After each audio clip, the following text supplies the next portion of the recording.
Good evening, Dan. Hello. How are you? Good afternoon. And good night. Wait. It's afternoon somewhere. Yeah, somewhere. All right. This should be the podcast episode 18. Tuesday, 9:30. Should it though? Right on. That remains to be seen. Let's get started. All right.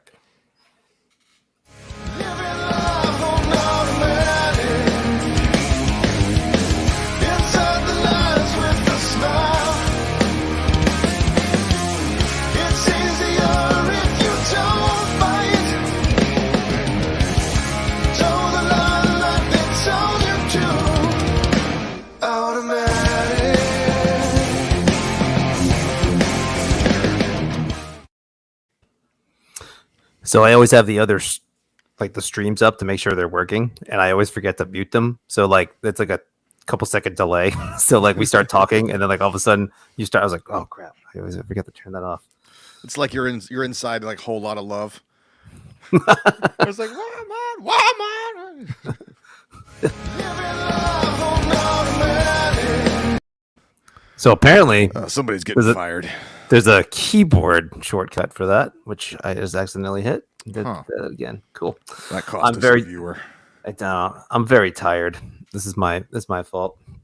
I got like 3 hours of sleep on Monday, and since I'm 38, that just lags with me for like days. It's terrible. That happens to me too, especially when I have like long weekends where I'm driving for multiple hours at a time, and I get back on Monday, I'm just useless.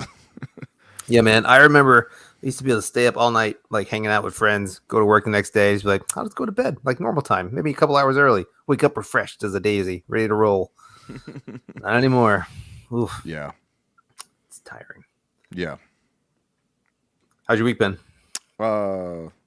Busy and full, but I would prefer busy and full to empty.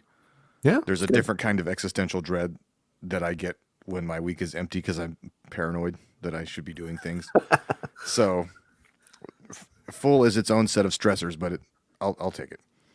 Yeah, that's fair. Yeah, same for me. I don't like sitting around doing nothing. That stresses me out. Unless I plan on doing nothing. Like even on vacation, that's hard. But yeah, planned nothing is glorious. Yeah, it can be nice.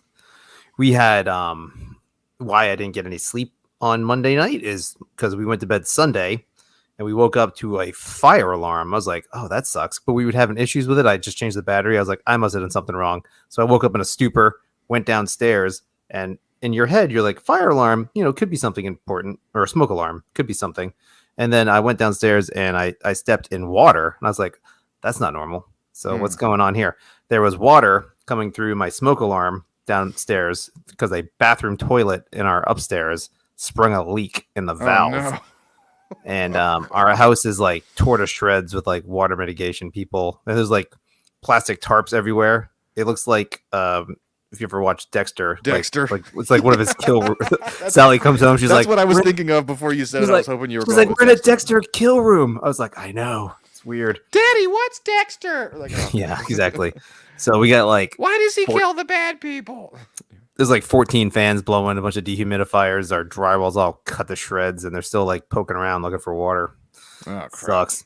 But it was all under warranty in our home, so that'll get fixed. But it's been a disrupturous couple days for us. That sounds like a nightmare. That would give me the horribles. Well, it's not so bad. It could be worse. It really, it sucks. There's there's a fair amount of damage, and like we don't have to pay for it, so that's nice. And like it could have been like we were gone for like a day or two, and it happened, and then it probably would have just like destroyed like 90% of our house, all of your things. Oh yeah, and everything in it. Yeah, like right now, like nothing we owned is destroyed. Just a little bit of wet stuff, parts of the wall and stuff. Yeah, insulation thrown away. Floorings have to come up. Other than that, it's so the grand scheme of things, not so bad. It's a good excuse to repaint those rooms. We just painted them. Oh, that sucks. Yeah, we just painted everything. But most of the damage is below like the baseboard. Like there's like a 4-inch baseboard. So that's all coming up. Or at least where they've been cutting it. So one wall will have to be repainted for sure. But that's all right. What are you going to do? It's fine. It's fine. We'll do it live. Whatever. So So yeah, so hey, so what's the skinny up there in Durham? Duke is making everybody get vaccinated or get fired. All I the haven't really staff. been following it, but I mean, Did it you wouldn't see that? surprise me. Yeah, that was like a announcement this week about their staff. Yeah, I And heard that the Chapel Hill School District is having a meeting about it, which, them having a meeting about that is like, an election in Soviet Russia. does the Chapel Hill School District, meaning like part of the university? Not part of the university though, Well, right? I just got an email because my kids go to the Chapel Hill Carborough City School Yeah, District. yeah. And so they sent out one of the 50,000 emails per day. One of them was like, "We're having a meeting to discuss mandatory vaccination for staff." It's like, Really? everybody, everybody knows where this is going. Show me your Yeah, papers. man. Yeah. There was gosh, what is it? There was talks about a transportation trucking strike that was supposed to happen like today or tomorrow or something like that over for vaccinations. People were like, "We'll shut the roads down." I was like, "Good luck with that. See how that works A out." bunch of guys driving by themselves in trucks. Yeah. So if you just want you want those Elon Musk trucks, turn it on real quick. You know, those autonomous drivers.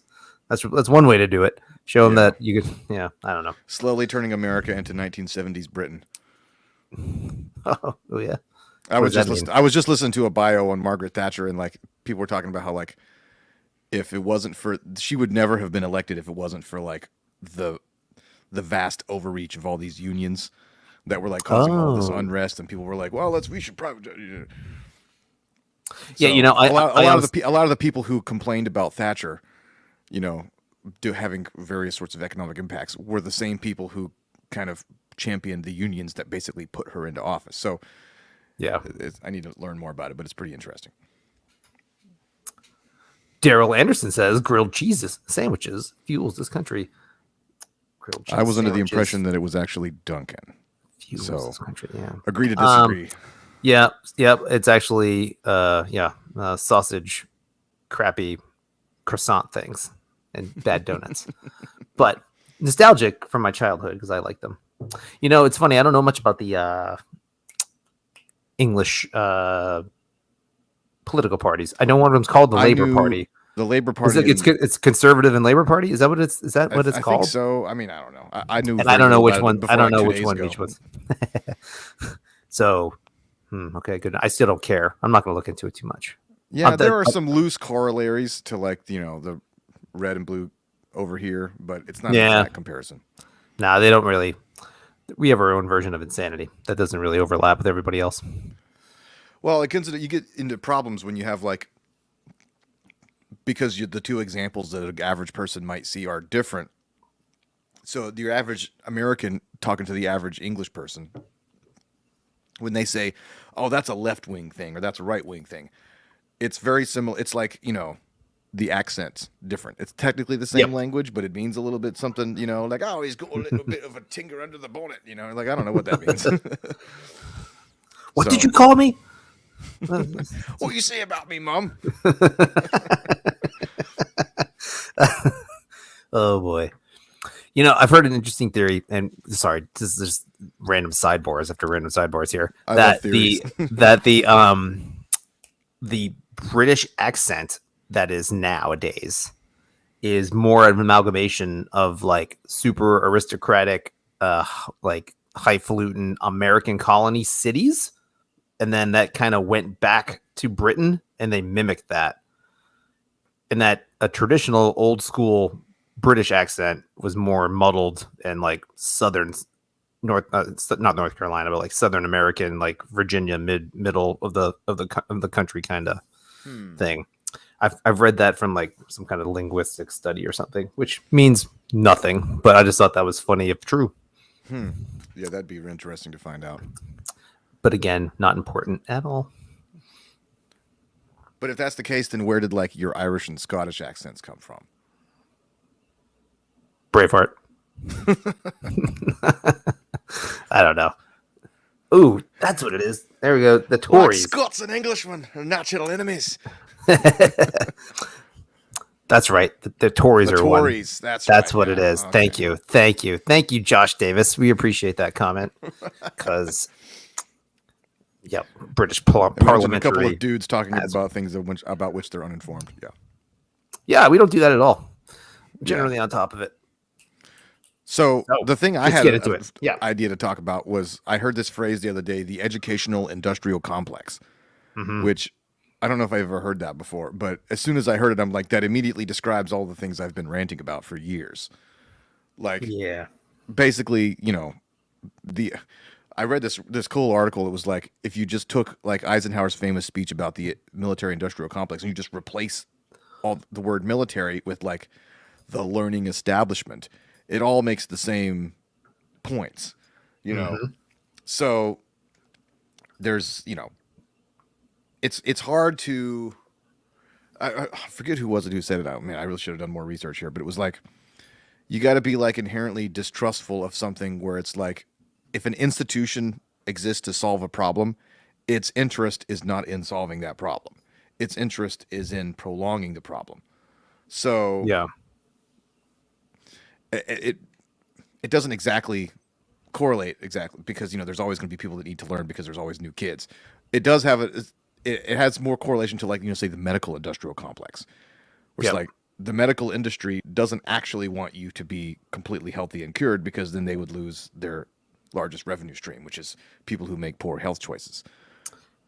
Yeah, I think I mentioned one time to you that some of the most profitable like nonprofits, quote unquote, and the people that run those things are like the people that like poverty nonprofits. So like they're incentivized to keep poverty.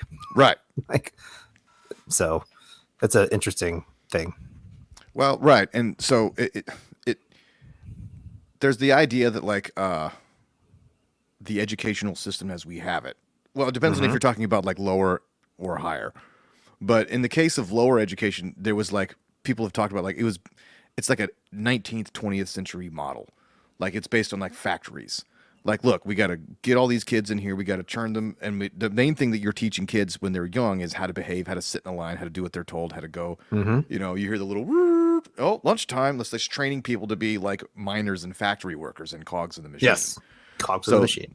That's the common criticism. Now, then if you get to like higher education, it's a little bit more. It's different. It's a different kind of problem because in higher education, it's like the type of people who gravitate towards working in higher education are people, not always, you know, with some exceptions, but like they tend to be people who are not interested in doing a thing. They're interested in proliferating a thing, you know?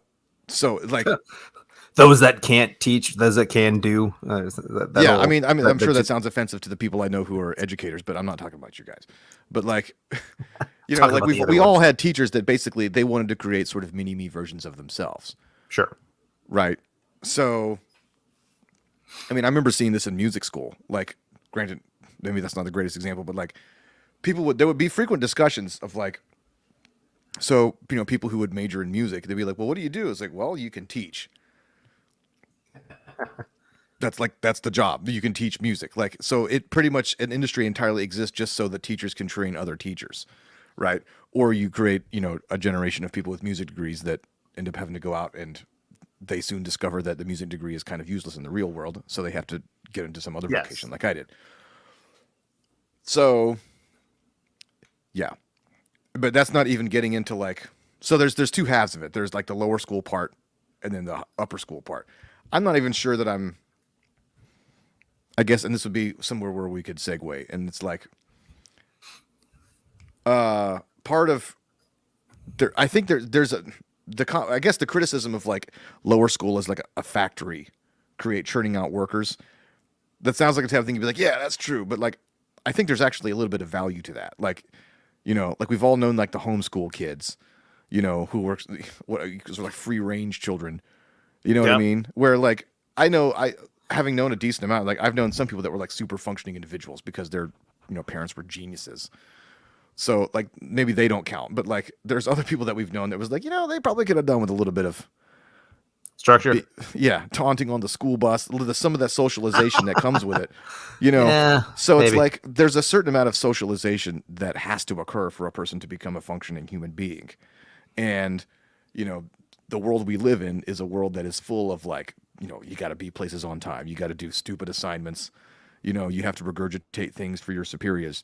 So you could argue that like teaching kids to do those things is preparing them for real life. Yeah, in general, like I would say That might be a cynical view, though. Yeah. No. It's something that like if you're going to homeschool, you have to be very cognizant about how you're teaching your kids. Like everyone's just like, well, then like the common retort to that would be like, well, I don't want my kids, socialization. Like I don't want my kids to be socialized by other little kids in public school. I want them to be socialized by adults, and then they can be, ready for adulthood, which makes total sense. But as a parent, you have to, if you're going to do that, you're going to go down that road. You have to bring adversity into their life. You have to bring conflict into their life. You have to teach them how to do that kind of stuff. Naturally, it happens more with kids. So it's like funny, like in our neighborhood, we, damn it, I keep doing that. It's funny. It's not funny. It's just a stupid segue thing I say, and it drives me crazy. But we'll always tell our kids to go outside and play with the kiddos, and they come back in. They're like, well, they're not being nice, or this, that, or someone said this. I didn't really like it. I was like, well, what'd you tell them? They're like, well, nothing. I came right back inside. We're like, go out, go tell them, get back out there, man. I was like, you can't just like go run away inside the house. Now I'm going to play Fortnite for 6 hours. Like, nope, you get it back outside and you talk to them, and you guys work it out. If you can't work it out, then we'll help you. But try to work it out. I remember having that exact thing. Like we had neighbors in the neighborhood, and Levi was a few years younger. You would come back in kind of irritated. I'm like, that sounds like a you and them problem to be sorted out. Yeah. So I would imagine, hopefully, people at homeschool and unschool and do those little small group things like that. They kind of, I mean, they do generally send their kids around other kids to learn that kind of stuff. So that's good.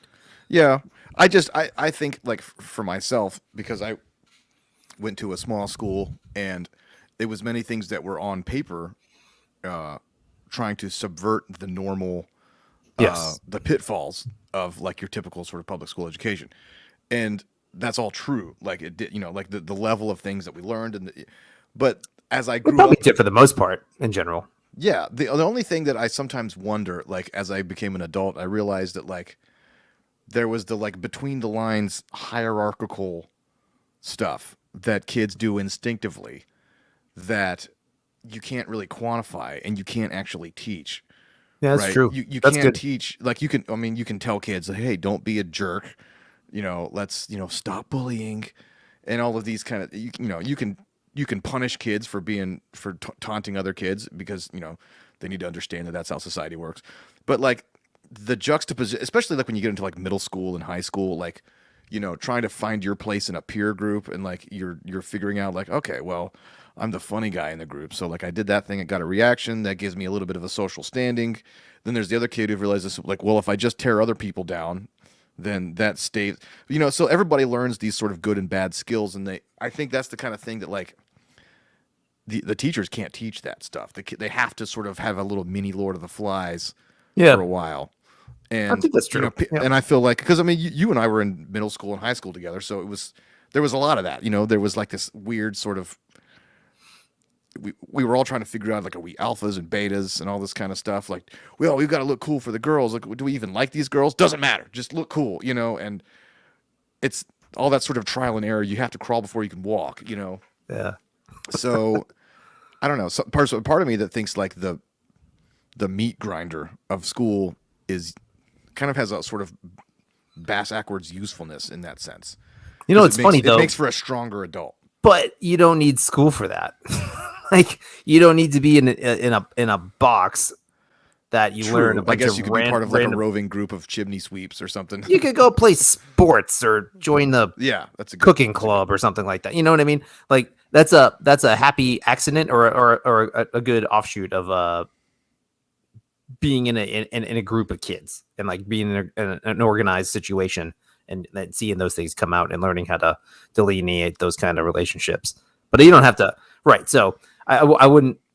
I'm so far away from never saying like school's not necessary. We don't have to go through a drone factory, right, to get that dystopian schools in order to have that. No, I don't think so. No, because then I mean, again, you could supplant that with any organized group.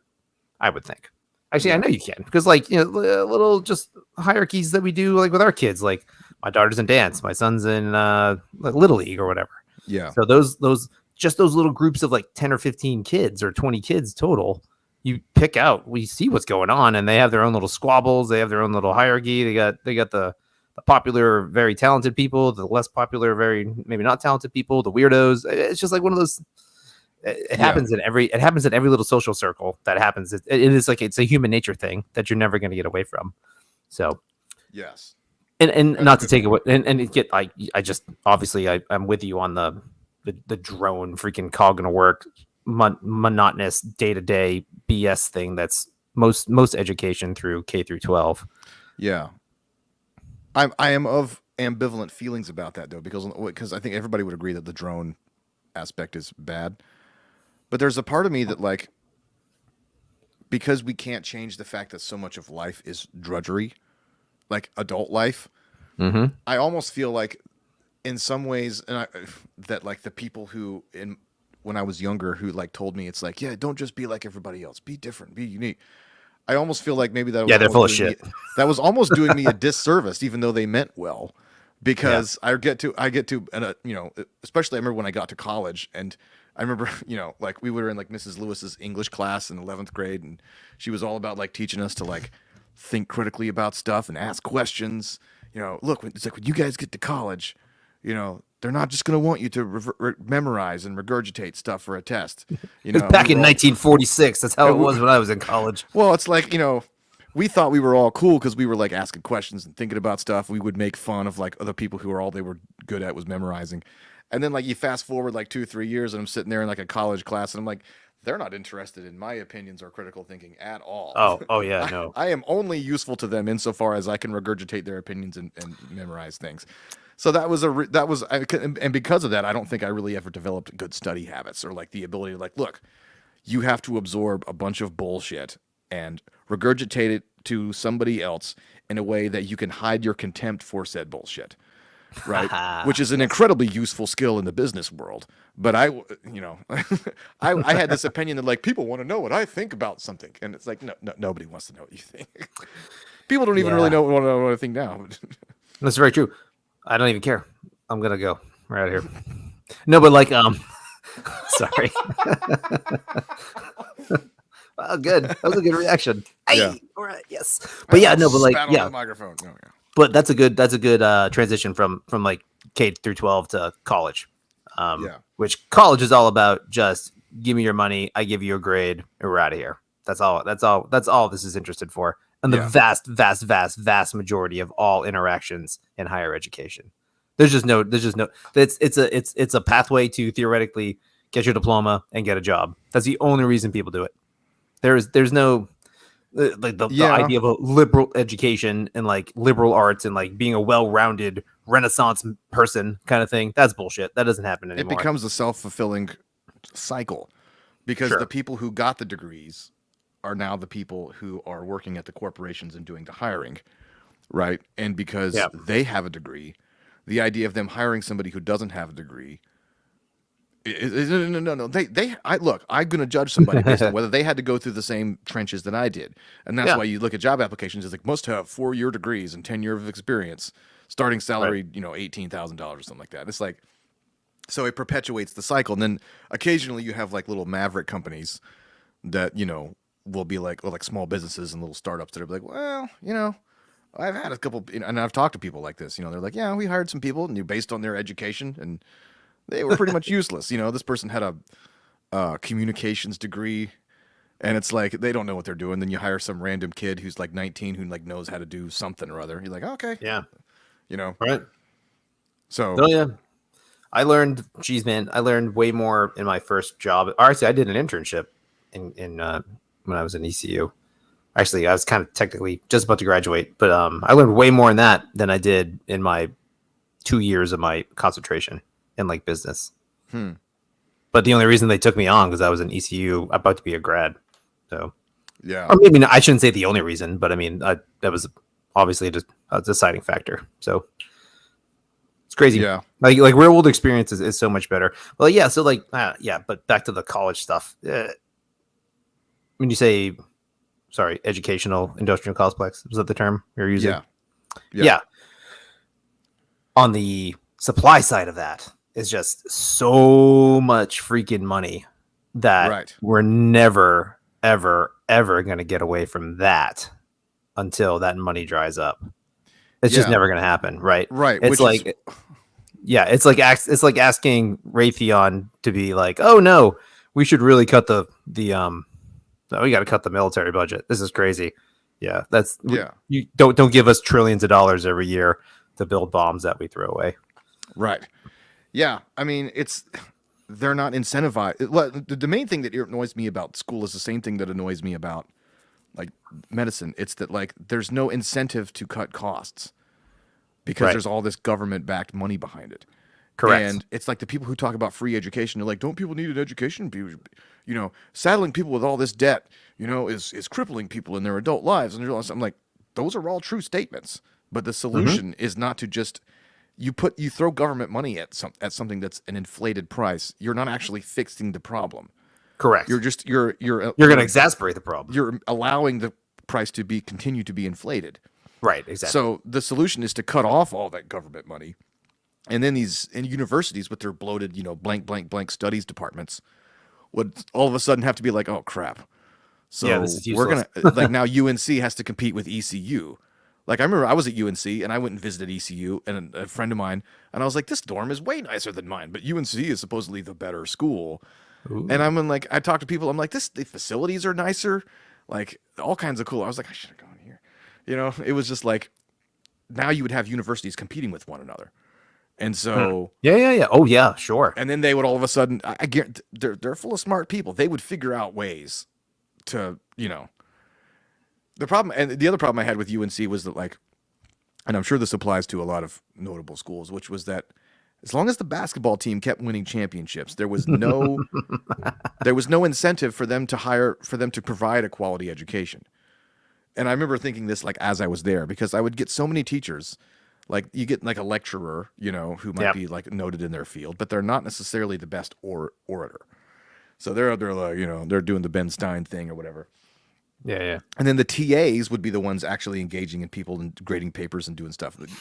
But those people were like just grad students. So they're the ones doing most of the work. Don't even get me started on the whole like free labor force grad school thing. Yeah, exactly. You know, where it's like, okay, yeah, you get your undergrad degree, you get some of that paid for, but like nobody gets, you know, you're paying even more to go to grad school. You're paying to work at a job grading papers for other kids who are like 3 years younger than you. Right. You know, because you know so much more. right. Right. But you get I had a lot of these they couldn't speak English, or they had incredibly thick accents. So we would all be sitting there like, just like, what's happening? Like my Spanish teacher barely spoke English. And it got to the point where it's like, at what point are we going to is our knowledge of Spanish going to surpass her knowledge of English? It was like, you know, and it was like, nobody's learning anything, you know, but but you know, I was there, you know, like, let's see, what was it? 05, 09, like they kept winning basketball championships. And so you drive anywhere outside of the triangle, you see people with UNC shirts everywhere, meaning there's always going to be a line of people around the block wanting to go there. So like, there's no incentive for them to be like, you know, like, hey, look, if we don't get our act together and start having a good educational system here, these kids are going to go to High Point University, or they're going to go to, you know, Wake Forest or ECU or NC State or any of these places. But they didn't have to do that. And that's why they dumped all their money into the basketball program. And, you know, my dorm didn't have air conditioning. Well, look, even in the smaller universities, like especially the UNC system, like ECU or whatever, in the undergrad stuff, your first 2 years, all the absolute bullshit classes you have to take. Half of mine were taught by grad students and stuff. It was ridiculous. Yeah. Like it was very, very annoying.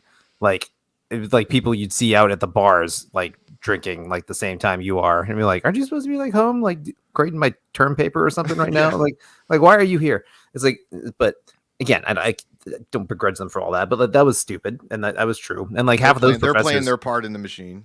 Yeah, and those professors, and when the professors were there, they didn't give a shit. They were just getting you through the class, man. They're like, "This is a prerequisite. We know you don't care. We know this isn't part. Like, no one here cares. Yeah. This is all stupid. You just have to do this. So I'm going to teach you what you need to get done." And very rare pushback. Very rare that there was like any like interesting conversations or like actually. I mean, I had maybe one or two, but like very, very few.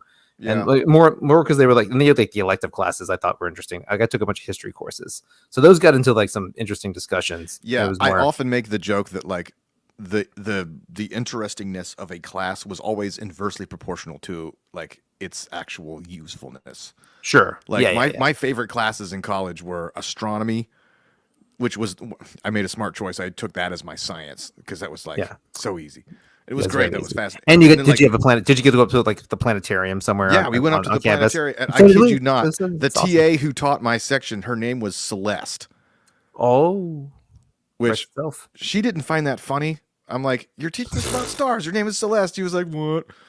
So that was Wait, annoying. But her name or his name? Did you say his name? her name, I it thought was you a said dude. his name. It was a chick. Her name is Celeste, like Well, stars and yeah. stuff. But Yes, apparently I get nobody that. else found that funny. Anyway, no, that class was great. And then like music theory, which I guess roundabout way I use that to make money now. But like philosophy, like a lot of philosophy Yeah. classes that were interesting. Those Just, were like, fun. Yeah. I took an extra philosophy cast just for the fun of it to round out elective thing I wanted to do, which was great because I just got to listen to like the teachers berate kids for. Actually, I had a really good philosophy teacher who would push back against like moral relativism and just relativism in general. And someone would be like, "Who's to say like 2 + 2 = 5?" Which is literally the same bullshit you still hear. And the guy's like, "Oh, okay. Well, then put that on the exam, and I'll grade it based on whatever the hell I feel like at the moment, and that'll be your grade. That's fair, right?" And he's just like, "No." He's like, "Well, then shut up. You're wrong." Yeah. Like I was That like, guy I sounds like cool this as guy. hell. This guy was like this Turkish dude who drove every day from. He drove like it was a 2-day week class I did in the summertime. He either drove from Greensboro or man, it might have just been Raleigh. He's like, I have no air conditioning, and like he had his hair was always frazzled because he drove with the windows down for like 3 hours in the morning to get there like 8 o'clock in the summer in North Carolina, and he smelled like ass, and he was hilarious, and he like had this really thick like Turkish accent. He was just yelling at these little quote unquote snowflake kids. That you can't. That term's not used much anymore, but whatever. It was pretty funny. Yeah. However, though, but those classes were still bullshit classes because like I was a business major, so I didn't need like to learn anything about Kant, but it was cool to learn stuff about Kant and all that kind of crap. Yeah, but I remember that. Did you ever Yeah. sidebar? Did you ever see that show The Good Place? I'm aware of it. That's with like Ted Danson and Yes. And Kristen Bell. Yep. And that girl. some other people. But if for a person who's interested in like philosophy and all this existential weirdness, it's Really? like a sitcom. And then there's one character on there who's like obsessed with Immanuel Kant, and he's all the time talking about like all this. It gets really weird. I think you would really like it. It's a I'll fun check it show. out. I'm aware of it, so yes. Yeah, I think it's on Netflix, or Amazon or one of those. Anyway, yeah. Yeah. It's funny though, but I get to the back to because you said something about just the UNC professors and stuff. When I got to my concentration at ECU, there's actually a fair amount of ex-business people that were there. Interesting. So that was cool. Maybe that was just a weird configuration of a business program, which I don't really know. But they like it was a lot of guys. There's ex CEOs. Like one of the dudes in my like statistical analysis class like developed the second drive-through window for Burger King. that was his claim to fame. He was just like, yeah, you know why there's two? I did that. I was like, wow, cool, neat. He's like, now they all do it. I was like, wow, great. I was like, you're a professor at ECU now, right? Yeah, Like, we're waiting for them to have like a guest lecturer. It's like I invented the 3-lane Chick-fil-A drive-through. And just like, whoa, well, that person needs it. Like, he gets a Nobel Prize for economics. Exactly. that guy should be the president. Yeah. But either way, I mean, so that's what I'm saying. So there's actually legit like dudes that actually did business stuff, and then decided. I think when they were all retired and they wanted to teach. So because they were all super old, like there was no like young professor or doctor in my concentration at ECU anyway. Which again, it's just my anecdotal experience. I mean, yeah, and I had a lot but of like real quick though, instructors. I'm sorry. Go ahead. But like, was UNC like not? Is that not considered a decent educational program wherever you? I mean, I'm sure it varies. Oh, from it definitely program. is. I mean, it's depending on your focus. Right. The business school is big. The law school, the nursing school, right. School of journalism.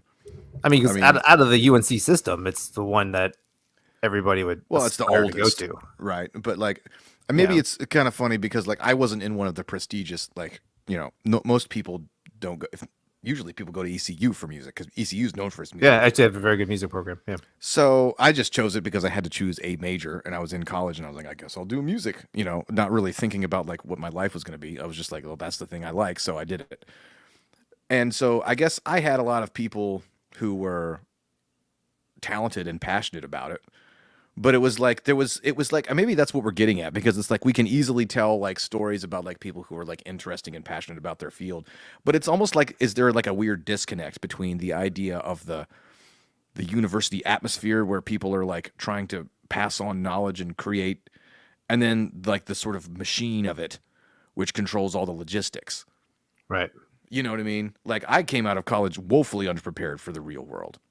And I Sure. don't know if that's necessarily. I mean, I lay most of the blame for that at myself, but like, I don't know. I'm of two minds of it. Oh yeah. So Josh says guys like, yeah, I love Mike Rowe. Yeah. He's awesome.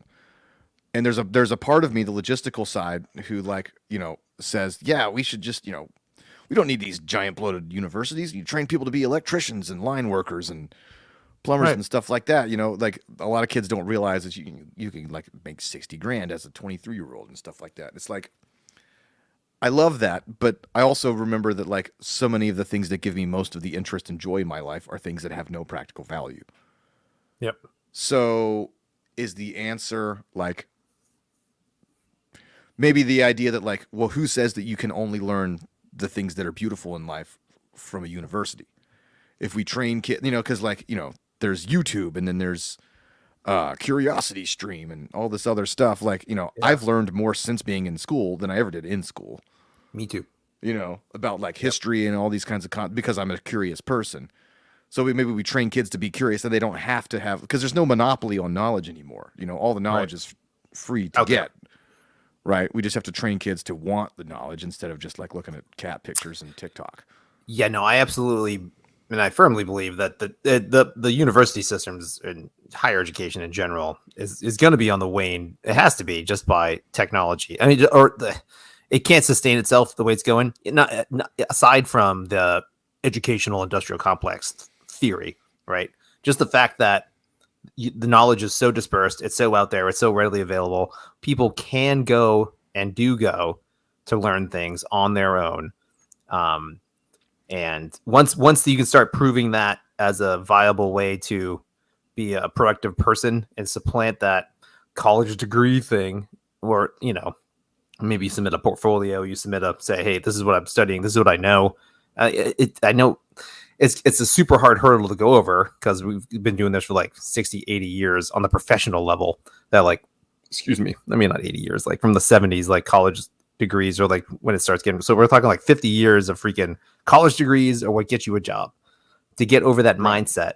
But as more people go through college and basically come out useless in a not in a negative way, but as a productive way. Like they're just Yeah. more or less they're just high school students still. They're glorified 18-year-olds. Like that's Who gonna happen to have devalue. 60 grand in debt. Yeah, it's gonna devalue the currency of having that education, and employers are gonna start. And Yeah, they like already have. They've already masters is started. the new bachelor's, and it just Yeah, continues but to like it's already inflate. started where people's like, I just let me see what you can do. Like, come do it. Like, come to an interview and like, can you talk Yeah, me into can you talk me into hiring you? That's a great skill to have. Like just yeah. having a good attitude and be able to learn something and have a general aptitude for what you're applying for. Man, some people will take someone on just for that. Hell, I So do. that's interesting. So it means that if it wants to continue, it has to add. Well, okay, it's the train is going to continue as long as government money keeps flowing into it. So there's no actual motivation to compete, right? But Yeah. say we took that factor out of the equation, it's like, well, okay, if they want to demonstrate their relevance, what are they adding to people? If it's not knowledge, that Right. knowledge can be accumulated anywhere, what are they bringing to the table? So maybe it's Yeah. other stuff. Maybe it's like, the ability, experience, like kind of the way like somebody who was like in the military, You know what I Mhm. mean? Like you hire a guy who was in the military, you can pretty Yeah. much assume a few things about that man or woman. You know, you can assume that they know how to get a job done, and they when you give them a task, they'll do it. You know, and they understand commitment and persevering through hardship. There's certain Yep. things that you can presume. So college as a whole would have to rebrand itself into saying, yeah, we churn out a lot of people, but the people that we churn out are good in X. Wait, maybe they're, you know, Yeah. maybe They're worth your time yeah. to Well, talk I to. mean, maybe this is maybe okay. Maybe we're going the other direction. Then maybe it's like, yeah, we're teaching people philosophy classes. You know, now you've got a person who's 25 years old who's thought about like, well, what does morality mean? What are principles and these kind of stuff? Yep. Like, I took an economics class in my first year, and that economics class was basically here's 18,000 reasons why Reaganomics was horrible. You know, and it was just like as opposed to making people think about like, okay, what is utility? What is Yeah. opportunity cost? How are these things work? Like, Can you what is the define? Yeah, supply? can you define value? What's the supply chain? Like, what's the Well, right. supply I and mean, demand look, curve? we're You know? clearly based on what's happening in the world right now. We have an epidemic of people who don't understand what an economy is, No. right?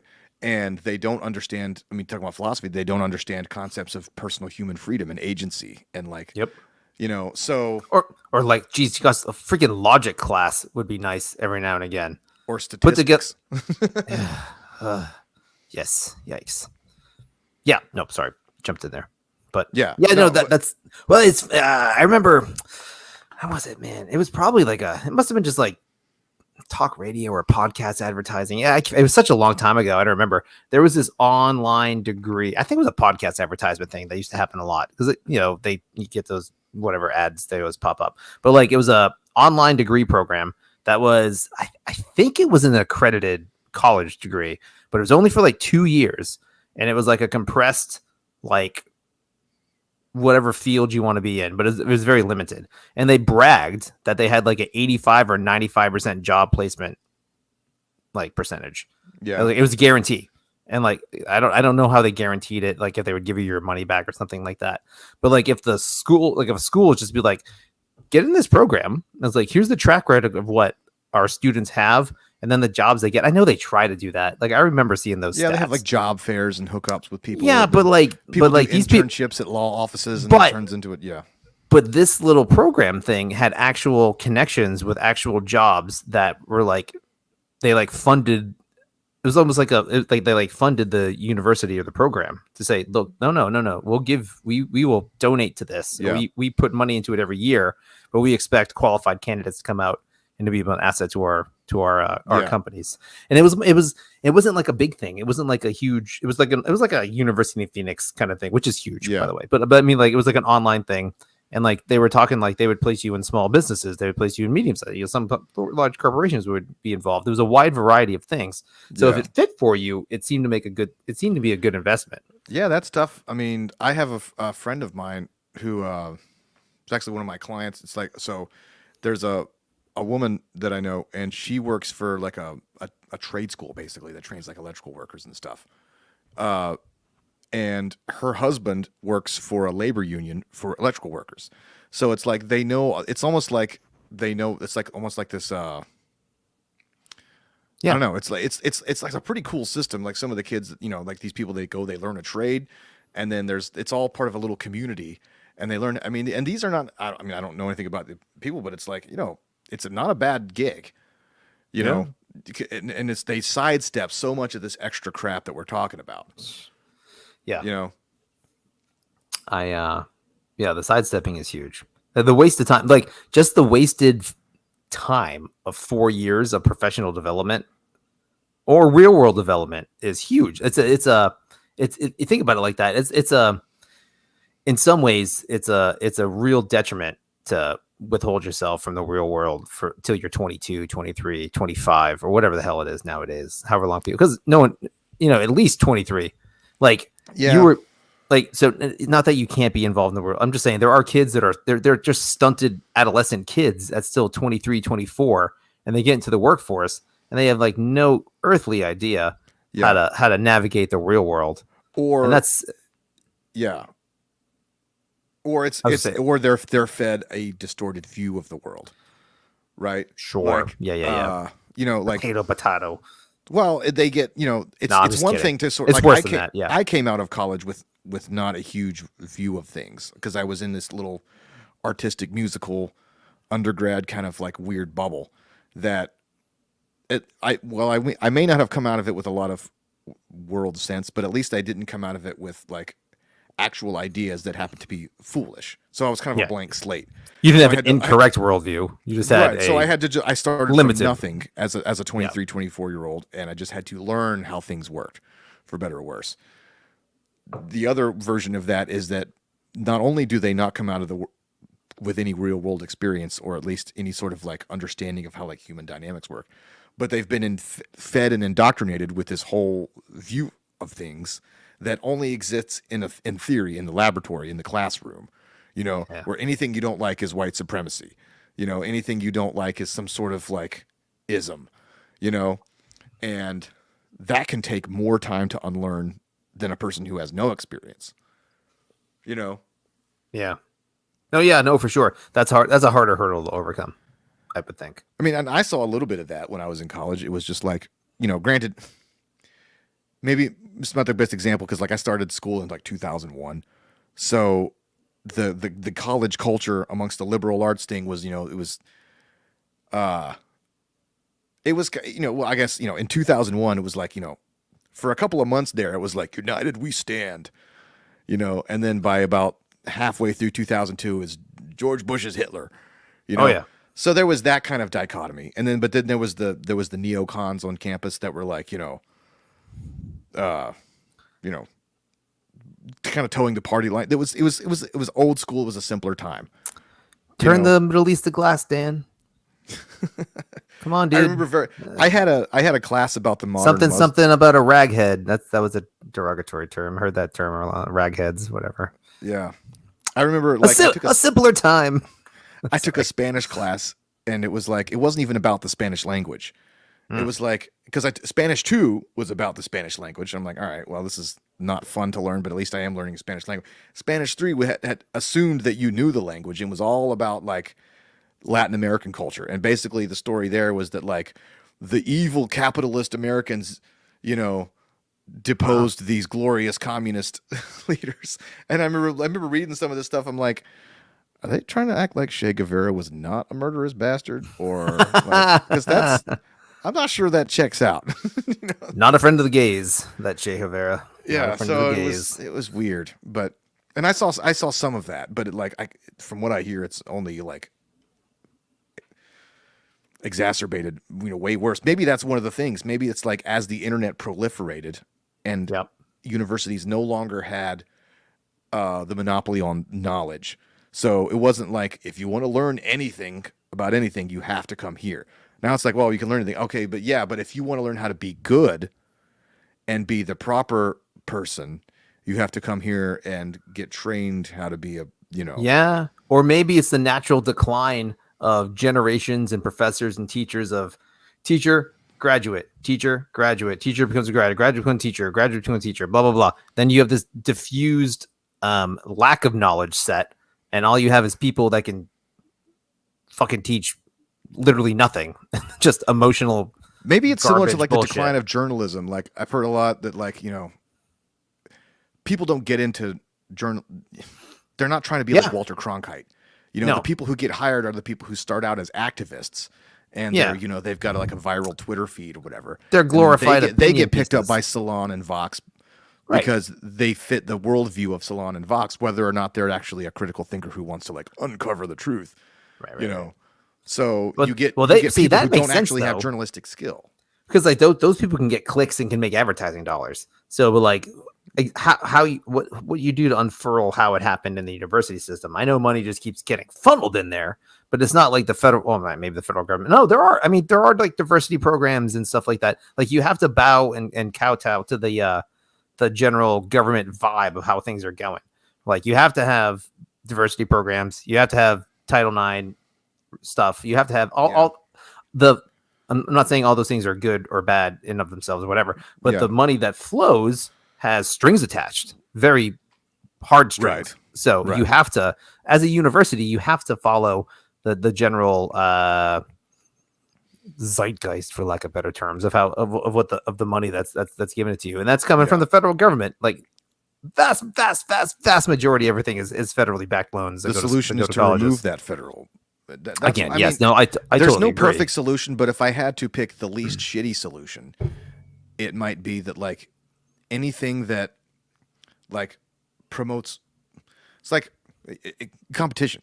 I mean, it's natural selection. So the types, say the universities that churn out the most functional people who are the best at whatever they do, eventually that's going to be noticed. And people are going to, if it's, say, like UNC just goes down some rabbit hole of indoctrination and, High Point University or, pick whatever, is known for churning out people who know what they do and who are well-rounded individuals, eventually that's going to catch on, Yeah, it should anyway. And in like an actual marketplace kind of thing.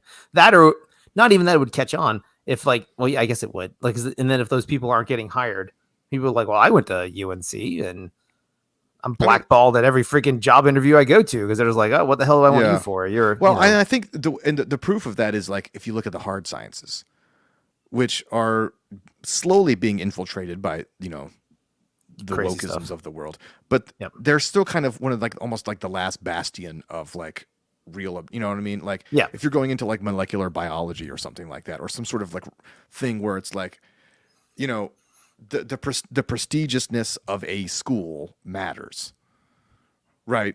So, I think so. Yeah, and the people who can come out and it's like, well, are you published? What have you done? Like in the hard sciences, it makes a difference. It's not so. And if you're not like because you go out and you work in the private sector, you start working for like I don't know. I don't pick some giant corporation that needs a lot of chemists. You know what I mean? Like Dow Chemical. Are you producing results or not? Right. And eventually, if they know that all of our best employees came from Harvard blankety blank school, they go, okay, well that's true. I guess they know what they're doing. Right. What if it's like all of the people that we got, they were just a bunch of charlatans who knew how to regurgitate stuff. And it's like, we're not hiring any more people from that. So they write a catchy abstract, and then there's like 18 pages of nothingness. Yeah. Did you hear the story about the guys? I think it's like Peter Boghossian and a couple other guys. They did this whole wait a minute before you get there. Let me answer this question. I want to talk about that. That's a great segue. Yeah. Josh Davis asked, off topic, what was the name of the band you were both in with Jeremy and Scott? Dan. I was never in a band with Scott concurrently. No, but it's not off topic because the band you're thinking of was called Product of the Man, which is where did that come from? We were making fun of a local Christian band that had a bunch of bumper stickers that we thought were stupid, and we're just like, well, why don't they have like lunch boxes and like a bunch of other silly art? They're like, they're just like corporate. they're like a exactly. They're like a corporate Christian band, so they're just products of the man. So that's where that name came from. That's funny. I won't say the name of the band we're talking about. And then Change Thursday came from a sticker you guys, Chris, saw at the hospital. Yeah. Actually, we saw it. We went to see your uncle there, Fred. Yep, he was in the hospital. Your ex-neighbor. It's yes, my ex-neighbor. It's a sticker for when you have to change like the bedpans and the bed linens and stuff. So his was on Thursday. We're like, that's funny. We should do that. That was that. It's the funny backstories of where band names come from. Deep conversations of how band starts. We were making our band names. Yeah. But either way, yeah. Okay. Yes, Chris White, Josh. Chris White. That was a different Chris. We were in. Yeah, that was Change Thursday. Yep. The infamous Chris White. Okay, yeah, but yeah, Boghossian. Yeah. Go. Oh, right. I was going to say, because I forgot what I was about to say. I'm glad you reminded me. So there were these dudes that basically. And a dudess. Girl. They went out to like make a bunch of fake papers just to illustrate how rotten the whole education. I just got to highlight that Josh is actually listening along and talking to us as we go because it's very rare. So thank you, Josh. Yeah. Okay. I mean, that's a blast from the past. Okay. No, anyway, so they made up a bunch of fake papers and fake research, and they submitted to all these journals, and most of them didn't get picked up, but some of them did. And I wish I could remember exactly which one. The two that jump out the most were the one where they took Mein Kampf, and everywhere it says Jews, they replaced it with like white people, or something like that. And then they submitted it to some like, something Journal of Social Justice or whatever. And I don't remember how far, you might want to look up how far that one got, but like that was like the most egregious one they did. But then I think they did one that like got picked up that was here's one. Dog parks. I got it for you. Dog parks are petri dishes for canine rape culture. That was it. Yeah, that was the funniest one. And they made up all this crap. Yep. And they just and it got published, man. It's crazy. See, that's what. See, you said something about like, as an academic, I got published. That is bullshit. I'm sorry. Getting published is not a freaking achievement. I mean, it is if you're actually trying to do. I don't know. I think it matters still in the hard sciences. Maybe not. But basically, any subject where the title of the subject has studies as the second word. But I think that's where the bullshit starts. Holy shit, though. But like, divergent here. Like, you read studies all the time that come out, or they just make news that whatever. I don't. Okay, fair enough. I don't read the studies. I read the news stories about the studies because I'm not smart enough to read those studies. Not to read. Yeah. But like, it seems like they're contradicting shit all the time, and it's just like a constant flux of information that I don't know. It seems silly to me. Not that there's not a value to it. I'm sure there is, but like, I think in the large scale, like, I'm published. Okay, good for you. But like, what are you doing for humanity? Like today, like right now, are you serving anybody at all? So I don't know, but it's just funny. That's a good question. I mean, that whole crap is crazy that you can slip that kind of stuff in and like people will take it and buy it. But that just means there's this girth, this overwhelming just glut of freaking bullshit academic sphere out there, and they all have vested interests in the machine continuing to go on, and because if that publication doesn't get dumb dog rape culture things in public and like put it out there in their magazine or in their journal, then they lose their funding and they don't get any money, and their editors, it's all stupid because it's all just propped up nonsense. So the money's flowing and it's going to go somewhere, and this is just where it's going. Yeah, and a lot of that is government money. Almost all of it. Yeah. But it's like if there's private money, eventually private money will stop if there's no profit incentive.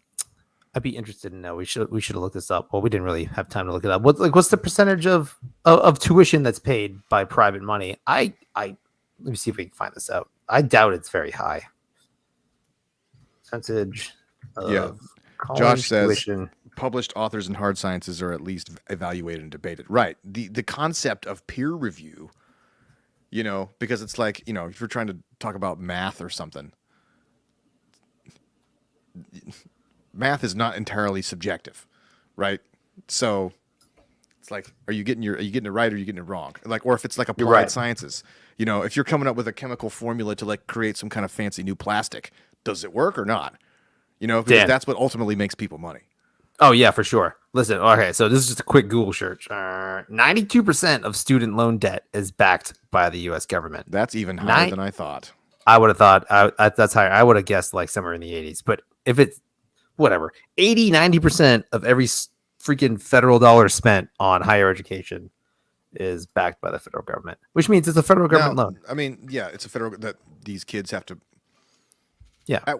How did that happen? Is that like a classic, like frog in the frying pan kind of scenario? Oh, I would think so. Yeah. Like it just gradually started, like, in our parents' generation, where it was like a little bit of government money. You get like a loan, you pay it back. It's cool. You get a good job. You pay. You buy a house with 2.5 kids. You're living the dream. And then eventually it just got so exacerbated and bloated as these universities built more and more wings, right? Yep. And it's like, I'm not even talking about like the wings that make money, like UNC's business school. Like. Those people go on to like be CEOs and stuff, and then they join the alumni association. I'm not worried about that. It's the wings of the universities that clearly don't generate people who could have job skills. Right. Yeah. It's tantamount to fraud. I mean, it really is. Like you take so much money from people, but I don't know I don't know. Is it a pyramid scheme? Like, I don't know. Maybe. It might be, but also, man, the onus is on the. It's about as much of a pyramid scheme as Social Security is. Yeah, but also the onus is on the people that take the loans out and the parents that let the kids sign on the dotted line. And like, God, these loans you can't discharge in bankruptcy. It's a complete shit show. Like, It's like it's a complete fraud, and it's meant to just You're really better prop off up the buying a house at universities. 18. Yeah, you're better off borrowing. Good God, like who would lend an 18-year-old $60,000 to $150,000 to buy a house? You're like, I no, remember talking to a you can't friend pay like that back, asshole. You don't make that kind of money. like almost like it was like, gotta be like almost 10 years ago, talking to a friend, and it was comparing like, oh, it's like, oh, you're doing this online school thing. Yeah, it's about, about 35, 40, like, what about you? To this friend who was at Duke in like a physical therapy master's program. It was like, oh, about the same, so multiply that times 6 or whatever. Like, wait a minute, multiply. Like, oh, that's per semester. Yeah, right. Because Exactly. the Yeah, first yeah, I yeah. knew was talking about ECU online, and it was Right. like 40 total. No, at Duke it was like 50 per semester. Yeah. Gosh, I think the total amount I borrowed to go to ECU was right at 40, which is a lot of money. I mean, Yeah. don't get me wrong, but that was like little increments. Like every semester you borrow $2,500, $2,000, $3,000, whatever it was. Yeah. And then at the end I consolidated with like Sally Mae or whatever. So then they became a federal loan. But like from what I understand though, if you're trying to get like private loans now, it's very, very, very, very hard to get private loans. What's the interest rate on your typical school loan? My consolidation stuff range from 4.5 to 6 because I had different types of loans. Got the federal loan was at the lower rate, but then once I got stuff who's getting all consolidated that down, interest? The bank, the government. yeah, the bank. Like my stuff was through. So they're not going to stop doing that because they're making money. Oh, on they all make these money. Kids. Yeah, right. Yeah, and conveniently you can't discharge it in bankruptcy, like I said earlier. So you're obligated to pay no matter what for the rest of your freaking with that life. in mind, is it likely that that the government would ever start? Like, I know there's a large portion of people that, like, the Bernie Sanderses of the world that want to lobby for, like, government paying for people's, but like, would the powers that be ever allow that? If you know what I mean? No, probably not. But I mean, whatever. I mean, I don't know how much money they make on a grand scheme of things, but the control they get from it is massive. Right. The intangible, just overarching government Because, control of education. Gosh, I mean, they're all beholden to the federal government, man. So like we. Or like this, I mean, and just look at like Title IX stuff, how that's been like gradually expanded to mean like everything. Yeah. Right. You can use Title IX, which started out as like, what is it? If you have a men's basketball team, you have to have a women's basketball team. Or you have to at least offer it to try to field it. Yeah, that's kind of where it started, and then they gradually expanded that to mean like, you looked at that chick wrong, and it's like you'd have these like rape tribunal kangaroo courts, and they get people. Ooh, wow, yeah, that stuff. That was a crazy time, especially for like, yeah, that was a North Carolina thing that happened a lot of around here. But like, yeah, no, it's mission creep, man. So yeah, Duke, but like, it's mission creep. So like, and again, people in DC, you find a job, you get paid to do it, you push for legislation. It's job security, man. Like it's as simple as that. It's not people are gonna stop doing it voluntarily. You have to freaking make them do it. You have to break the wheel. Yes, you do. You have to, dare I say, no, I'm not gonna say it. But theoretically, in a democracy, you elect people to go make the changes that the people want to make. Blah blah blah blah blah blah blah blah. And that never happens because that's not what it's all about. The deep state and the people that are there are just going to completely just keep doing the same thing they're doing. Keep passing the legislation. They're going to write the bill because they freaking the people you hire don't write the bills. The people you elect don't write shit. They don't know how to write a bill. The people they hire write bills, and the people they hire are very well versed with the people that are paying them to write bills or funding their campaigns to write bills. It's a complete corrupt system. Which is why you have like, not to bring this back to medicine again, but it's like people talking about prescription drugs, like these drug companies, they got money. So, like somebody like Blue Cross, like they have an effective monopoly in North Carolina because they're not allowed, the Kaiser Permanente and Aetna and these other, they can't compete over here because somebody somewhere paid off some politician is like, well, there's actually these zones and stuff like that, which is totally anti-capitalist. Yeah, I can't buy. Why can't I buy life insurance from a Zimbabwe company? Like, could you imagine? Like, I mean, look how cheap cell phones are. You know what I mean? Like, or like, I mean, like cars. Cars are. I mean, the car I drive is a miracle of engineering. Right. Like, you think about all the science that goes into like making a car like compared to like what they used to be. You know, I got a 6-cylinder car, gets 30 miles to the gallon, like, and like cell phones, you can get like these amazing devices. I mean, granted, a lot of that's because it's built on slave labor, but it's like that's because like iPhone competes with Samsung, and Verizon competes with AT&T and T-Mobile, and they're all like trying to like who can build more towers and all this kind of stuff, or like, you know, like or like Lenovo competing with Apple. And like I mean, I work in the computer industry. Like the level of innovation and technology that's happening is like amazing. But that's because that's what competition does. And so it's like, imagine car insurance isn't really that expensive. I mean, granted, it's still it's its own racket. And don't get me started on that. But like, Allstate knows that I can dump them and go to Geico. Right. Now they all kind of have a sort of a tacit agreement because they're in bed because they know that North Carolina requires car insurance. So they know that like. I mean, there's a standard minimum you have to comply to, but they all priced. You're right though, but they're all priced. Here's the deal: they're all priced relatively competitively, and they're all priced relatively the same because there's a bones freaking standard that the state mandates they have to meet.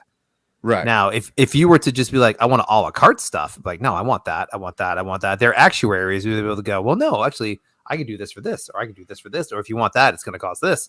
Like you can kind of pick and choose your stuff as you wanted to, but like that's not a thing that exists anymore. I mean, it'd be like a competitive marketplace for health insurance. It would be like life insurance, or disability insurance, or all these supplemental insurances. You can dig down and like really pick and choose what you want for like very, very, very specific things and pay very little for it or pay a lot for it if you want a bigger payout if something goes wrong. But that's the point of insurance. You can kind of do whatever you like.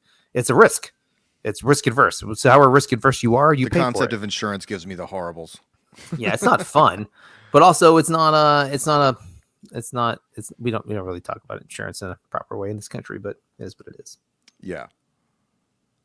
Yeah. Well, like, I mean, who was it I was listening to talking about like seatbelt laws, you know, like whoever came up with the idea of seatbelt laws, like, people don't. It's like you follow the money, follow the incentives of the. So you got like the insurance companies are like, well, of course we love seatbelt laws because fewer people getting hurt means we pay out less, right, and because insurance is required, we're making the same amount of money. So seatbelt laws are definitely good for insurance companies. Yep. But then the lawmakers get it's like, okay, well we can't say that, but we can make it's a public safety issue. Think about the children. So you know, but nobody ever stops to think like, okay, but is it lawful to like legislate what happens in the privacy of somebody else's car?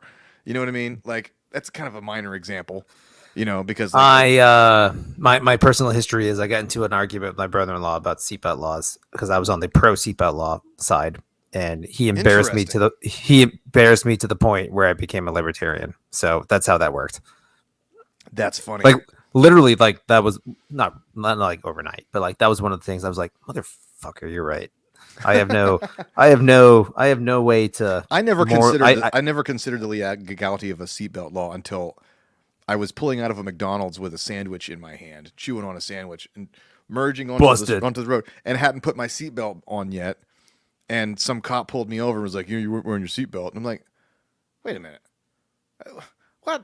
And so the sting of that $100 made me start contemplating, you know what, this is a bunch of crap. Yeah. Which when in reality, it was probably because my car was a dinged up piece of crap. And so like, that's an easy target for a cop because he's probably doing something wrong. Yeah, I was much younger, but I remember in that same time frame, I was thinking about this stuff hard. And again, this is all post, extra college. I was out of college. So I was doing all this research, all this political philosophy on my own, all this moral philosophy this stuff I was looking at whatever, like mid 2000s ish, something like that. And like I'm sitting there, I left work early for Thanksgiving holiday. I was gonna drive back to Carter County.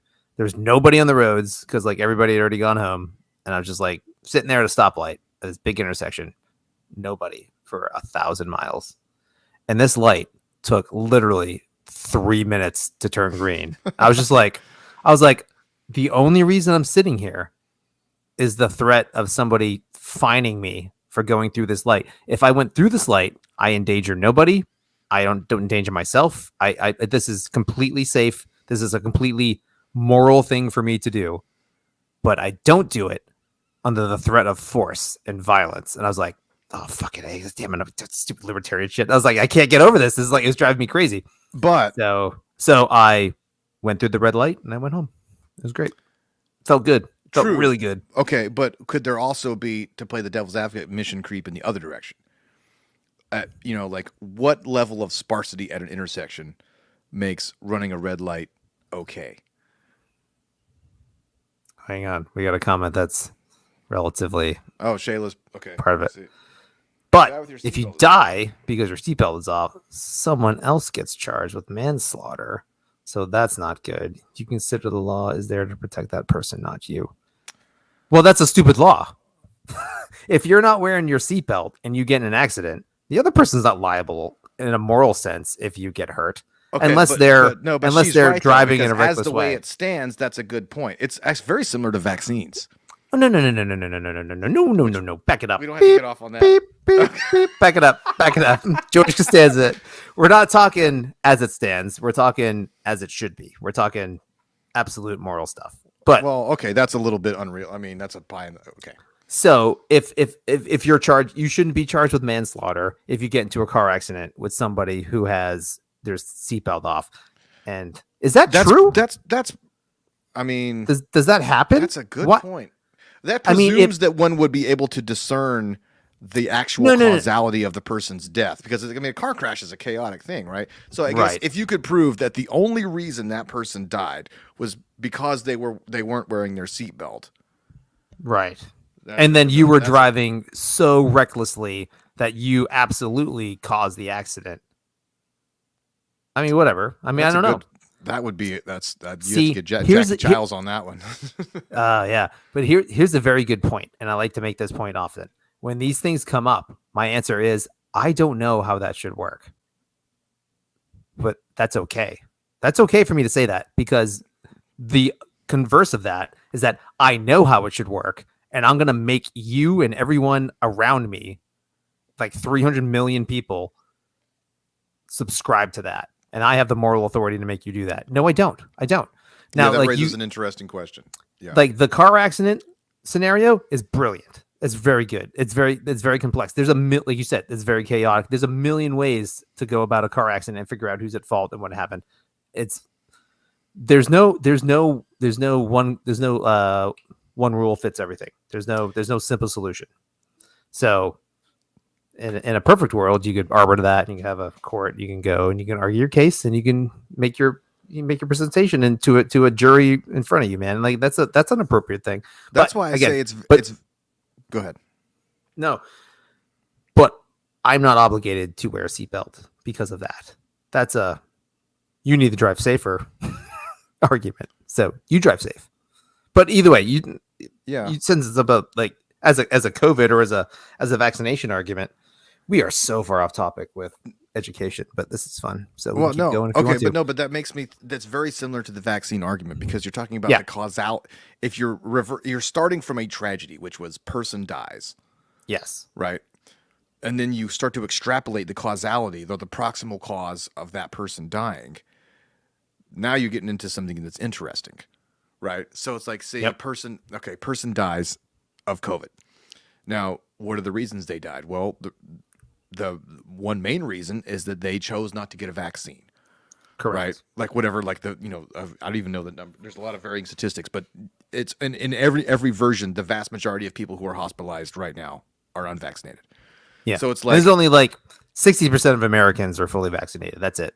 So 40% are. I'm somewhere depending on which around age bracket you're looking at. So the point is, it's like, yeah. All right, well, you and I would look at that person and be like, okay, well, we're all free people with our own choice in the universe. Mm-hmm. And, okay, we can choose to get a vaccine that probably will work. Nothing's 100% in the world, but or not. And then we have to own we have to own those choices. But then you go one layer deeper than that, because actually that person wasn't able to make a perfectly informed choice because they were fed crappy information. They were fed information from their whatever source that they had, that the vaccines actually caused all these side effects, and so they were thinking what they made was the right choice because they heard some weird information that the vaccines were going to whatever. And then you go, okay, so now it's the person who fed them Now it's their fault. So what percentage of it is the person who fed them bad information? And it's like, okay, but the only reason that they were inclined to listen to that person who gave them bad information about the vaccine was because the people who claimed to be the authoritative sources of good information had been feeding them bullshit for the past 15 months, like the CDC Correct. and the government, who said, oh, wear masks, don't wear masks, whatever. And so it's like, I don't have a lot. I mean, I have sympathy. Good, by the way. Thank you. I've been working on it, You're good. You got a good Fauci. So it's like, at the end of the day, if a person who doesn't get vaccinated and they get sick, it's like, hey, you fucking told you. You know what I mean? What did you expect? It's like, but I do have some sympathy because I love, me, I love talking crap about the media. So the media don't get to criticize the unvaccinated people are gathering in hordes. I'm just like, you're the reason that a lot of people are unvaccinated.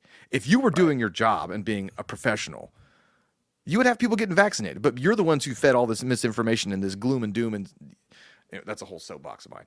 But so, when you're talking about like extrapolating from a tragedy and trying to figure out blame and causality and liability, it gets incredibly murky. So the same thing with a seatbelt scenario, like if a person doesn't wear a seatbelt and they get in a wreck and they die, is that all on them? Like, what if the other guy who ran into that person was drunk? It's like, okay, is it all the drunk? But then you say like, you drove drunk and you killed a man. It's like, okay, well, that man was not wearing a seatbelt. So had he been wearing a seatbelt, I wouldn't be the person who drunkenly killed a person. Maybe. Yeah. Maybe. Maybe. Two things can be true at once. So it's like, all right. Super good argument. That's really good. How do you assign percentages of murder? Right. And then the other quick parallel I was thinking about. So like, in the seatbelt thing, but like, okay, if I don't wear a seatbelt and I get hit by a car, or someone's not wearing a seatbelt, I hit them and they die, I can be charged with manslaughter. So that's not fair. So therefore, the person I hit should have been wearing a seatbelt. That should have been mandated by law. With the COVID, with the vaccination, I am not vaccinated. I walk up to somebody, I accidentally give them COVID, unbeknownst to myself, and they die. And so the argument should have been, I should have been made to be vaccinated. They should have been made to be vaccinated. Right. Therefore, we would be safe. However, go back to the car analogy. Why don't we limit cars' speed limits to 35 miles an hour or 25 miles an hour? Let's put regulators, or let's all drive tanks. Or I had the idea the other day was like, we have the technology. We should just put government monitored governors, little speedometers in everybody's car. Yeah. Or GPS, your GPS or your smartphone knows what zone you're in. Well, government monitor freaks me out. But I mean, hey man, if Elon Musk wants I'm not saying this is a good idea. I will get in a car, a self-driving car that gets you to a safe spot. Yeah, no, I agree. Or what is to stop the government from basically mandating that every car has a monitoring thing that if it detects where you are and you're driving more than 9 over the speed limit, you get mailed a ticket. Or why don't we, every time you get in a car, every car comes with a breathalyzer. You have to blow in to prove you haven't had any alcohol in your system, or you haven't had any freaking a breath mint in your system. They have those now, don't they? No, mandatory. Every car, everybody. Assume guilt. Everyone's assumed to be a drunk driver. No, because there's a certain trade-off to liberty. There's a trade-off to functionality. There's a trade-off to travel. I mean, there's a trade-off to freedom, and that's the thing. I was literally having this exact conversation with Shayla in the car, like we were driving to Jacksonville. I see why she's commenting now. Way to go! Well, no, but it was so funny because when you said that exact thing, well, it's a combination of freedom versus safety and all this. It was at the exact point that she was like, you know what? Can we just move on to something else? Because I got all worked up and I was like, well, I was gesturing and I was driving like this, and it was like 1 PM. She's like, can we just move on to something that's a little bit less? It's great. I was like, you're probably right. So okay. Again, I want to come back to this real just generic point. So like as a libertarian, me as an anarchist, right? So like I just want like zero rules here, but like there should be a way to adjudicate problems that come up with people. Like when incidents happen, tragedies happen, like there can be courts, there can be systems, there can be juries that can like come up with this stuff. And there's not a one size fits all solution to freaking everything. Almost nothing has a one size fits all solution. So just to mandate that is just absurd. Okay, sorry. That's a very blanket statement, and that's a philosophy I have when I come up with these hard questions. And these are really good questions. Like those are all really good. Like the whole car analogy to the COVID thing. Yeah. Awesome. I don't have the right answer to it. I really don't. But I can tell you that I am free as a human being to not wear a seatbelt when I drive if I want to. And you are free to do that as well. Yeah. And you shouldn't be held responsible for my actions. Now, where those Here's cross, a scenario. That's a weird one. I agree. Can you hold car accident happens. A kid dies.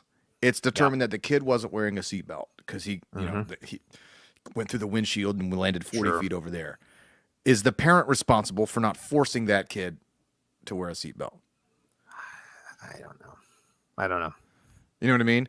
I know because as legal guardian of this of this minor who was in your car. I mean, if your child ever chokes on something, are you legally responsible because they choked on something? You should have been there to give them the Heimlich maneuver. No, you might have been taking a piss, man, and they died. I mean, that kind of shit happens. So no, I would think in general no, unless you can establish some kind of pattern of negligence or the child they were anti-vax parents. And then we'll bring it back to Josh's question. Love to hear your thoughts on the judge who told the mother she couldn't see her child because she wasn't vaccinated. Well, yeah, that's obviously bullshit. But I don't know. That's crazy to me. That's even a thing. Like I read that headline a couple times and I felt like I wasn't getting the whole story. But if that's what it is, that's what it is. Nothing shocks me. But that was so stupid that I didn't realize you could lose custody over not vaccinating yourself. But whatever. This all goes back to the idea of education and somehow a lot of people failed statistics. They'd have. I mean, that's what it comes down to. I mean, pick your social issue from like the past year and a half, whether it's COVID stuff or it's Black Lives Matter or it's whatever, and it's like if you look at the numbers. And you actually process how many people 350 million people really is. You know what I mean? And it's like, I feel like the emotional fervor of this stuff would die. I mean, for sure. Okay, let me just take a potentially offensive devil's advocate. 13 guys just get killed in Afghanistan, and all these people, and nothing but respect, right? I mean, everybody, let's pour one out for the guys, and it's like. Okay, of course, every one of those 13 men and women is a tragedy. But it's like, read up on, like, the Battle of the Somme or, like, Iwo Jima, or it's like a drone strike that we just did, last year or last week, a school got blown up. You know what I mean? And it's like, numbers are hard. And it's crazy. Like, I don't know, thinking about like the history of warfare and like how people just make these casual decisions. Let's try this. Oh, we lost a ship. Okay. Yeah. Well, that ship had 1,500 guys on it. Right. You know what I mean? Like the numbers of death has just always been insane, and maybe we should just be thankful. It's like you think about like nowadays where it's like, the fact that we consider 13 men and women killed is a tragedy. It's like, well, yes, it is. But like, of course, thank God that that's the tragedy as opposed to 1,300. Yeah. Like, I mean, COVID pales in comparison to the 1918 pandemic, the Spanish flu. Mm-hmm. Now I was talking with people about that hurricane that just hit Louisiana, Ida, and I was just like, Ida, and like obviously the Katrina comparisons because it was a huge storm on the same day and all that stuff, same area. And people were like, well, if it come through, it could kill a lot of people. I was like, how many people do you think died in Katrina? And people were like, something. I was like, I think it was like 1,200 or something like that. And then someone Googles it, like 1,800. Like 1,800 people died in that hurricane. That's crazy. Like, I mean, because we live through hurricanes and like usually like 10 people die, if that. If it's a brutal one, if it's like something terrible. Yeah. But like 1,800 people in a city died in one day. I mean, that's crazy because the storm and the storm that was coming. That you should be able to get up and go, but I mean you can't always do that. But like that's nuts, dude. And like that's just one of those stats that's shocking to me that more people I don't think know off the top of their head that 1,800 people died in one storm. Yeah. in 2000, what was in the 2000s, like 2000, was it 05? Yeah, Was it that long ago? Something like that. In the modern era, 1,800 people died in one hurricane in America. That's crazy. But again, it's a statistics thing. It's every death is tragic, but like, or every death in like the last any hurricane that comes through here, someone's going to die. Someone's going to drive through the streets and drown or hit a tree. You know what I mean? That's just what happens. It's hard to have a conceptualization of that many number of people. Like Bill Burr. Okay, this is my Bill Burr reference for the day. Nice. He has this great bit where he's talking about like, all right, everybody talks about Hitler, like he's the worst, right? But it's like, you look at the numbers, you know, if you're just looking at this like all career high stats, you know, he's a chump compared to like Stalin. You know, if you get like millions of people killed, Stalin is like, you know, Michael Jackson Thriller in terms of numbers. And comparatively, what's Hitler? He's like Hootie and the Blowfish, cracked rear view. Like that's what we're talking about here. You know? And you can just like album. The whole thing is just like that is a great album. I'm not gonna lie. But they get this like nervous laughter in the whole place. But look, I can't laugh at this joke. No, that's meanwhile, like Darius Rucker's sitting at home. He's like, "What the hell, man?" We were at my parents' like neighborhood pool thing, and like there was a couple there that just moved in the neighborhood and had their playlist playing. We were all hanging out and talking. They were real chill. It was really funny. And like Hootie and the Blowfish came on, and we were talking about concerts we had missed, concert we were going to, kind of thing. And like they had seen Hootie and the Blowfish, and I think the husband didn't go or something, or they all went. They're like, "Oh yeah, no, the husband really liked Hootie and the Blowfish," and I was like, "Yeah, man, that's a great album." That crack review. I was like, "So you guys saw him live?" I was like, "Tell me they didn't fucking play Wagon Wheel." They're like, "Oh yeah, no, they definitely played Wagon Wheel." I was like, "Yeah, I hate that." I was like, "All right, whatever." Cracked review was still like before we knew the idea of guilty pleasures. It's like everybody in our circle in the mid 90s, we all knew that album was great. Like my memory of that is that like driving to DC one time with my dad to visit my sister in his 1979 Tercel, he had one tape and it was that album. And I don't know if this is correct, but like in my memory, I remember listening to only that tape from Newport to Richmond. And at one point, I was like, "Dad, can we put on Car Talk or something else, or Rush Limbaugh or whatever?" Give me Click and Clack. But I was just like, I just remember very vividly that was the only tape we had in the car for like that and like driving home from school all the time. But like, it's like I knew that I liked that stuff, but like, and like I think pretty sure Jeremy liked it. Like none of us admitted that we liked that album until like it wasn't cool. It was not cool at all to admit you liked Hootie and Blowfish. Can we get like a support group? Could somebody hold my hand? I want to make a T-shirt like that now. Great. Yeah, man, that song, that Let Her Cry song. Oh god, that song gets me every time. It's so good. Yeah, the whole album's awesome. Yeah, but yeah. We are at our longest podcast, dude. Ever. Almost an hour and a half. Nice. Whew. All right. Shall we end it? We'll end it. Sure. Later. All right, we're done. Wait, we're not. Are we not? Why? Nope. Now we are. Nope. Now we are.